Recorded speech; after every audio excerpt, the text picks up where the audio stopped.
بسم اللہ الرحمن الرحیم۔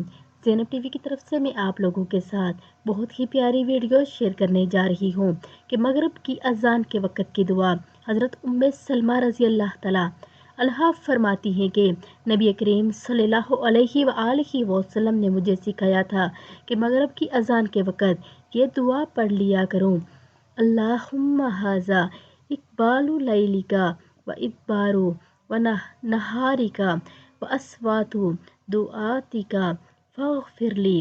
ترجمہ ہے اس کا کہ اے اللہ تعالیٰ، یہ وقت تیری رات کے آنے کا اور تیرے دن کے واپس جانے کا ہے اور تجھے پکارنے والے مؤذنوں کی آوازوں کا ہے، لہٰذا تو میری مغفرت فرما۔ تو آپ سبھی اس پر عمل کریں، یعنی مغرب کے وقت اس دعائے مبارکہ کو لازمی پڑھا کریں اور ویڈیو کو آگے لازمی شیئر کیا کریں، اور لاسٹ میں یاد دہانی کہ چینل کو بھی ضرور سبسکرائب کریں۔ جزاک اللہ خیر۔